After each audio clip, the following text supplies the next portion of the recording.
Hello everybody and welcome back to another episode here on the Hermitcraft Mesified server. And oh my days, right now we're standing in the middle of our brand new XP and gold farm and wait for it, 300 levels of XP. That is a first for me in this game. It has come after hours upon hours of AFK and just standing here. That's all I had to do. That's all I had to do, peeps, was just stand in this spot and pick up the XP. It's as simple as that.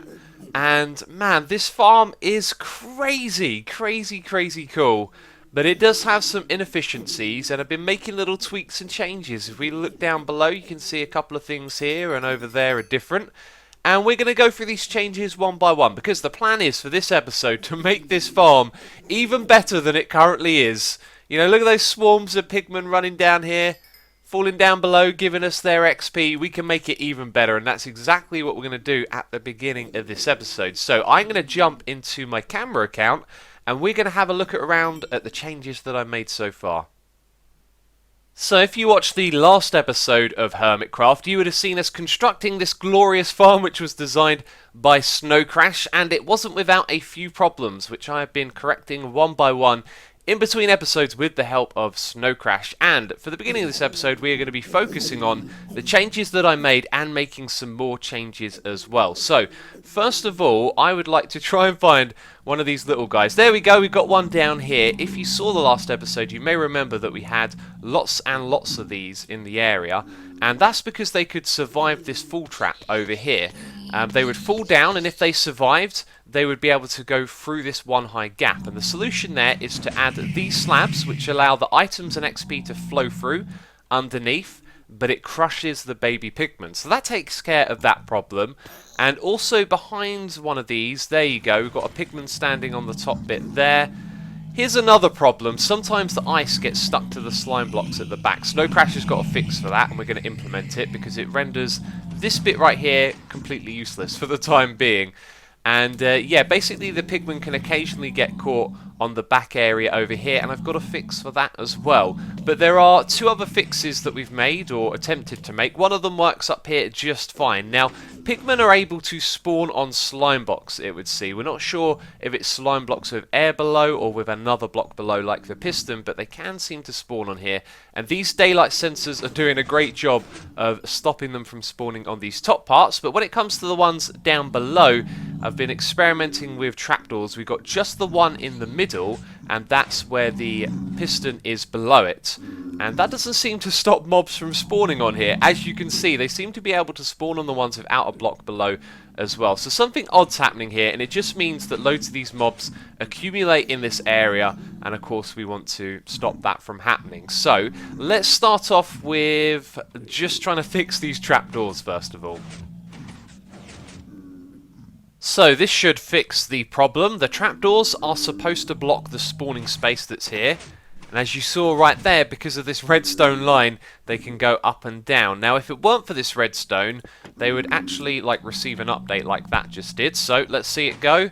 There you go, it opens, and that's no good for us. We want it to stay closed like so. Now, over on this side, we're going to have a little bit of a problem because there is some other redstone over here, and it actually updates this trapdoor. So there you go, you saw it open on its way back down. Now, I think that's going to be okay because the XP is going to go along, it's going to land on the slime blocks, get pushed up into the air. You know, once it's up into the air, that's when this thing opens. So we should be fine. And then as for powering this is kind of temporary.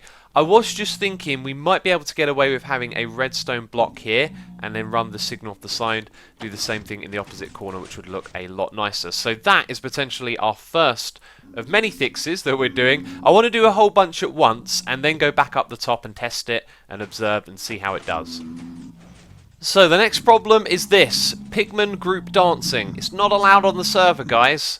I'm joking, of course. It's the ice at the bottom here. It's become attached to the slime blocks, which is something that we don't want. And I believe this happens whenever the server struggles a little bit because the timing of the redstone isn't quite right, and then it gets caught against the slime blocks. And that can happen when the chunks unload and load and all of that stuff. So in order to fix this, what we want to do is change the redstone a little bit. First of all, we've got to start off with a pulse extension. So we're going to just put another repeater alongside this, set this one to 4 ticks, and then that means our pulse is going to be 3 ticks longer. This guy's interested in what I'm doing. What we're actually going to do is two things at once here. Let's start off with the fix for the timing here. What we now have to do is set this one to 3 ticks and the one in front to 3 ticks as well. That should give it the correct timing. Now I've also lowered the blocks here so that the redstone at the end points into the block below, and that means that we can add some blocks at the top here, because sometimes the pigmen get sucked behind, which is obviously not good. So if we attach a couple extra blocks at the back here, these are my disposable ones to sort of move around, then we should prevent that from happening a little bit more. So I'm hoping those 2 blocks will do just that. As I put them there, I realise now that means we'll probably want some glass as well to stop spawning. So let's have one on... I thought I was going to fall down. One on either side and one in the middle as well. There we go.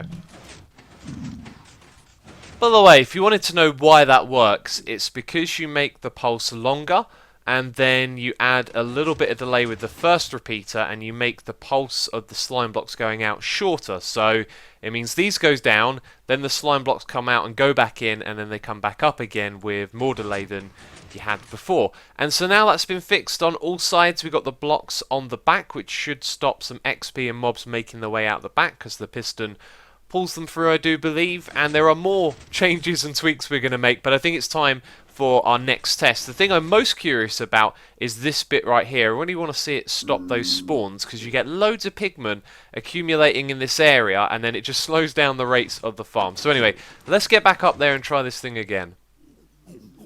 Okay, at first glance this is looking extremely promising. We're getting a lot more XP, no spawns down the bottom, and it doesn't look like any items or XP, or at least less, are being sucked out the back here. Now what I used to do was go all the way down to the bedrock after using the farm, and there would be tons of XP and items on the ground, yet so far a couple of items, but more importantly no XP at all is down here. That is very promising.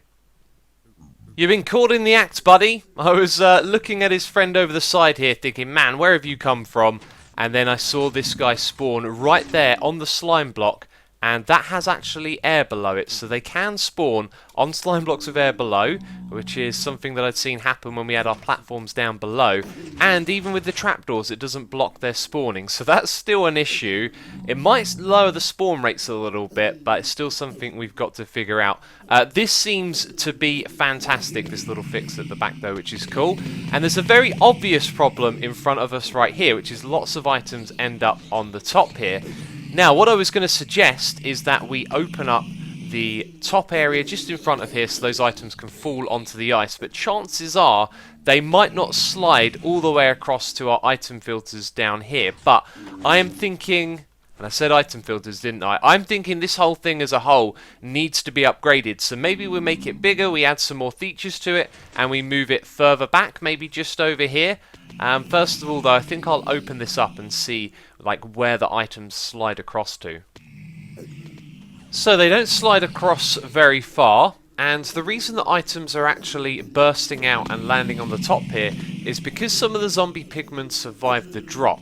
Now I put in this shield after experimenting for a while with the idea that they would, as that little bit of rotted flesh did, they'd hit this and then they'd fall down, but then I realised that's sort of useless because we want to pick up the items and there's redstone here that's going to get in the way. But I've sort of figured out finally why they are surviving the drop. There is a difference I made in my design to Snow Crash's. I say my design, you know, I've been tweaking his. He has it so that he has this here, but then there's glass behind it and the pigmen can't actually fall down through this route, and that they have some steps to get up to the floor above. And I asked him why this was, and he said it was so that the ones on the bottom floor spent a little bit more time pathfinding and walking around, and that means that the farm is going to stay working for longer, because if all of your aggressive pigmen die very quickly, then the rest of them might stay unaggressive. So we're going to make that modification, which means we don't have to worry about this at all, and if it still does happen, it should be a very minor amount of items. So then we can concentrate on the ones that are moving along and where we're going to have our hoppers to pick up the items. As well as that, you may have noticed off in the background there are now some iron golems. This is another little trick that he suggested. So magma cubes will spawn in this farm. We've got one over there, and he suggests, oh, I thought we had one. He suggested putting these iron golems at the back so that they would get attracted to them, they would bounce towards them, and then they would just fall down before they even get close to the iron golem. And as of right now, we can't really see a lot of magma cubes. This guy over here doesn't seem to be attracted to the golem though, and it did make me think that you could also have golems on the inside as well, just make them fall down into this little area. So we'll see how that goes as time goes by. It may just be that it's only the ones on the middle floor that get attracted to the iron golems. So anyway, let's make some more changes and see how this thing does. And look at that, still getting tons of XP. So we're 10 minutes into this episode, and I think we need a break from the Pigman farm. Gonna go back to the passive mob farm, and I think we're gonna make some important progress. But speaking of progress, check out all of this. We're currently missing the sandstone. Actually, let me grab some of that. What I've got to go through here and do is this little arrangement. So we're gonna have cobblestone up there in the corners. And yeah, just got to fill the insides out with sandstone, really, going down this side. And it don't take so long, you know. You get into a little bit of groove with building, and you figure out like the quick way of building the same thing over and over again, and then it just sort of goes by quite quickly. So I've done this all the way down, and that is sort of all that we need right there. But it is a long tunnel. We can't even see where I've done the last bit, and there it is now coming into focus. So I've done like all of this leading up to the corner, which you would have seen in the last video, and then I've done nothing going round to the passive mob farm round the corner. But we will just continue to chip away at this. It is some sort of crazy hybrid. That is actually something I've never seen in this game before. It's almost like a two-armed, two-legged, two-header sort of two-in-one Pigman. Oh, and now they have separated successfully. He's doing a sidewalk. He's sidewalking out of there. He's saying nope. Anyway, getting back to what we're going to do. We're going to work on the separation system of the passive mob farm. Got a system or an idea that I think will work. So I've got some good news. Everything is going really well with this project over here. We're going to put in a horse separation system, and in the process of getting that ready, the portal synchronization has sort of sorted itself out, which is funny because, you know, it worked at one point and then it just stopped. We started coming out through that one, but I've moved the position of it. It seems to be okay at the moment. So this right here is the horse separation system, and I need to put in a couple of these hopper minecarts. We've expanded this thing to be 4 wide. And the way we're going to separate the horses is quite simple. We've got a 1 wide gap here, and every other mob but the horse will fall through that. So what I'm hoping will happen is that the mobs will nudge each other, and the smaller ones like the sheep will fall down here. We pick up their drops. The horses, though, will always stay in that top area. Now, if one of those sheep gets across to this bit, then again there is another drop for them to fall through. That's kind of how that's going to work, and then they'll be contained in this area where they will die, and we will pick up their drops. And this system's got like a hopper chain underneath it, so we can build some redstone item elevators, something like that, and bring the drops up to this area, so we'll have a collection point on this side as well. Now behind this portal, which now works properly, we've got some glass so we can see into the room. I think I'm going to actually make that like a lot wider, so there'll be windows on this side over here as well, because you can't really see too much at all through that.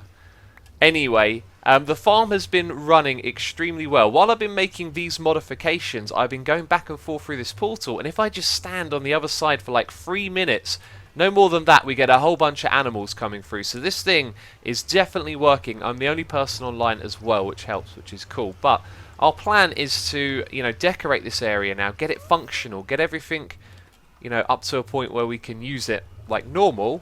And I think we're going to start off though with a little bit, let's fill this back in if we're going to do this. Going to do an AFK test first of all, just test out this system. So this area has been opened up, and the room behind it has, you know, been filled in with blocks to make it look reasonable. Same blocks we've already been building in, nothing fancy, nothing worth talking about. But I also did an AFK test for about half an hour, and there are a reasonable amount of animals on this side, maybe less than I'd expected. And they'd actually made their way all the way across to the slabs on this side over here. So I decided to remove even more blocks, as you can see, and the horses will still stay on top of those and the rest of the animals can fall down. But it just occurred to me, as I was checking on the drops from the farm down here, that perhaps the Nether was loaded for long enough for animals to fall down onto the magma blocks.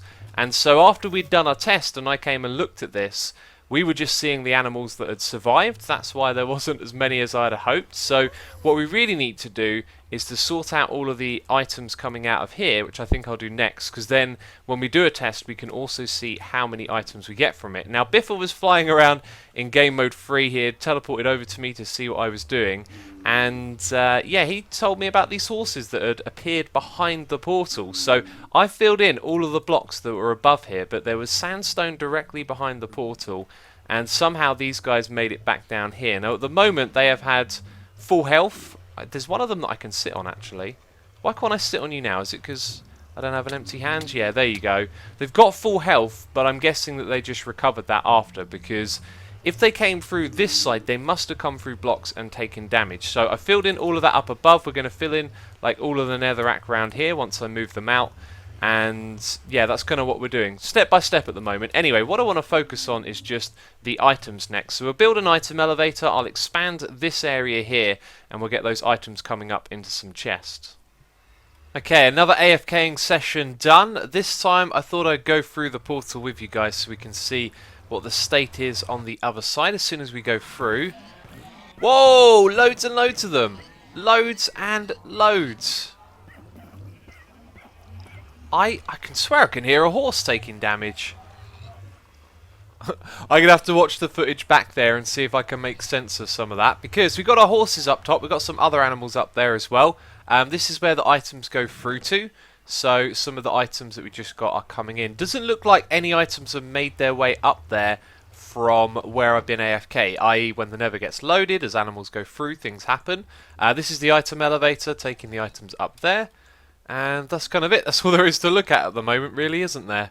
I guess some items are going to be unloaded over here, but nothing obvious. Ah, there you go, a load of backed up items. So I guess next time I should do a test, I should take a proper note of what's in these chests, or maybe move everything out of them so we can see if anything happens while it's unloaded. And this is the sort of shape of the room. Not terribly remarkable again, I know, but, you know, it's just functional more than anything.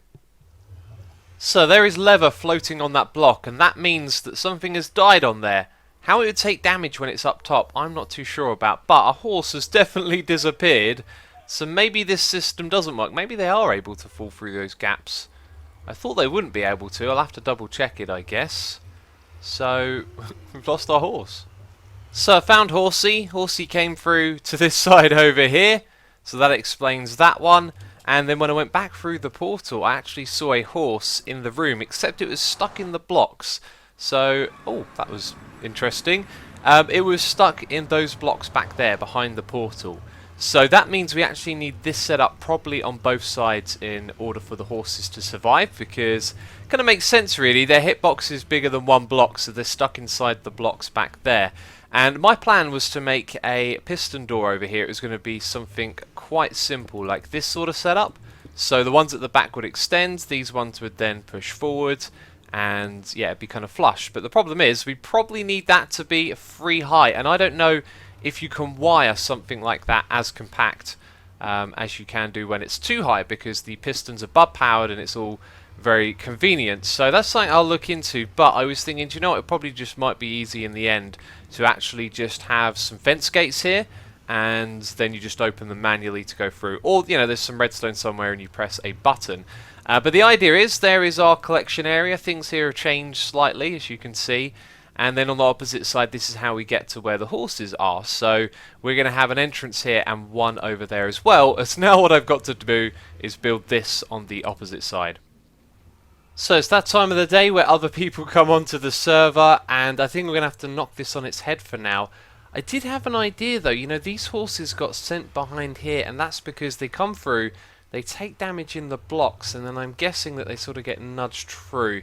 Now they might die when in the blocks, or it might help separate them, I don't know. I think I should probably look at this in a creative world and just mess around with different ideas. But if that were to work, then we could simply separate some of the horses back here as well, which would be a cool solution. But as of right now, we have spent a lot of time in the Nether recently, and I feel like going to the Overworld, because the Nether is just dark and dingy, and apparently I need to be able to sprint to get over that gap. It's usually how it goes. I always tap control when doing a little jump like that. There you go. Yeah, so that's all we're going to be doing for today's episode. Let's head somewhere else and work on something different. Alright, no more gloomy nether mist to deal with. We are back in the overworld, and I fancy doing a little bit of digging down here because we are going to be expanding our base in the future. There are all sorts of things we could build down here, like potion factories and an enchanting setup. But the thing is, I need haste, so I went in search of my beacon, and I have no idea where it is that I've put it. It's not in my ender chest, it is not on any of the beacon bases that I've got in the area, and I've been back and forth to some of the projects that we've been working on, and I just can't find it. So I don't know where we've put it.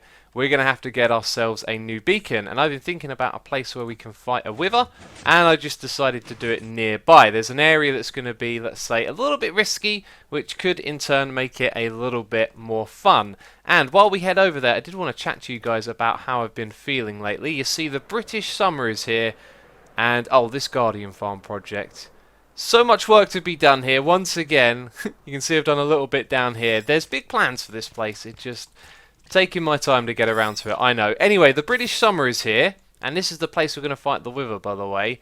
And it's got me feeling a little bit lethargic. Now, you can look up that word if you want to. Lethargic is sort of like lazy. However, I describe it as feeling lazy when you don't want to be lazy. Like, I want to get up and do stuff, but it's the humidity. It's just driving down my energy. And yeah, I've just kind of been feeling like that lately, and right now I don't really want to do too much. That's why I wanted to do some digging, and so I thought we could fight the wither together, and then I could feel a little bit lethargic on my own. And it's making me feel lethargic towards recording. So these don't have any valuables in, and I was just going to summon in the wither, but actually I think we should pick a location further away from those chests at least. And there is also, yeah, there's lava in the area that we've got to watch out for. So we're just going to summon the wither down here, no big deal. It should be okay. This guy's going to need a little bit more space above him to spawn into the world. And what we're going to do is try and kill this guy with Kevin Baconator. And I made this guy in a stream, so I don't know if all of you know about it. It is our axe that has Smite 5 on it, so this thing is going to do some serious damage. And also let's swap that over while I remember, so we can fight this guy. Okay, so Wither Skulls are going to go on top. What potions do we want to drink beforehand?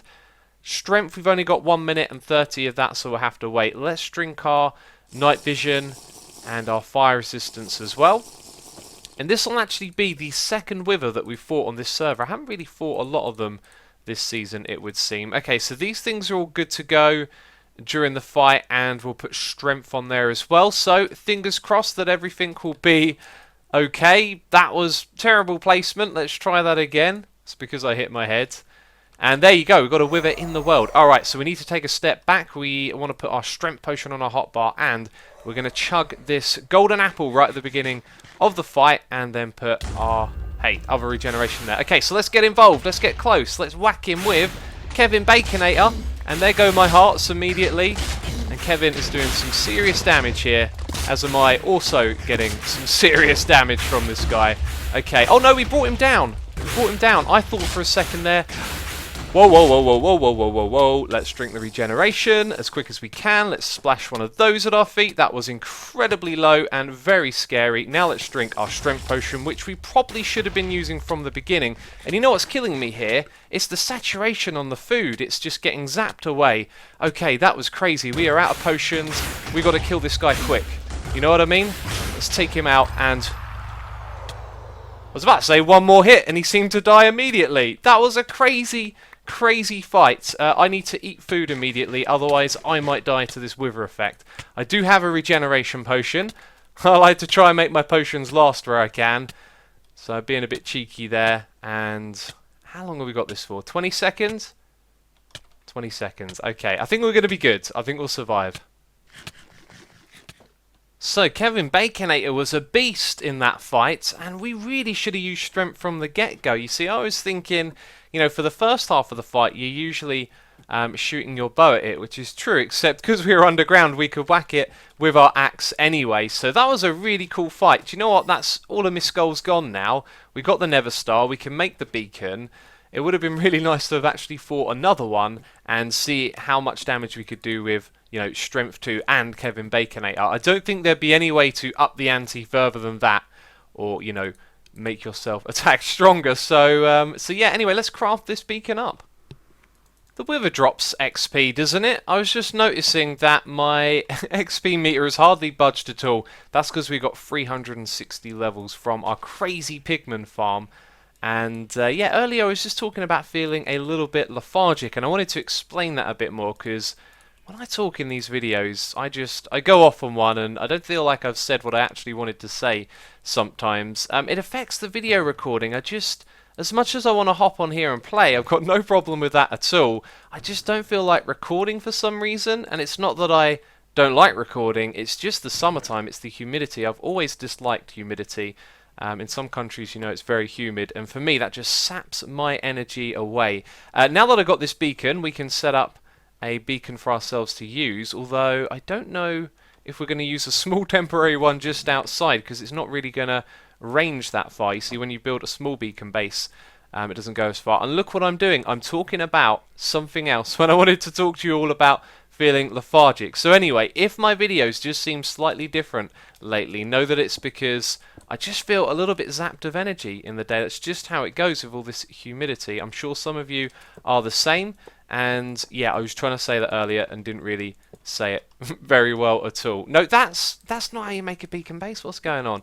So this thing is going to have a range of about 10 blocks. So I can probably go that way a bit, but it's only going to be 10 blocks down as well. So it might not even reach me on the bottom floor, although I had one out here before. So I think it does. And there go my effects from the fight. So down here, yep, still getting it just for 10 seconds. I think that's how it works. And then if I go over in this direction, let's say I want to dig that way. Oh no, it still gets to me. Okay, so that beacon is going to be good for a while. I fancy doing some digging. That's exactly what I'm going to be doing. However, that's going to be it from me this episode. As always, if you have enjoyed it, please do leave a like. I hope you have. And yeah, thanks for watching. I will see you in the next episode. Bye-bye.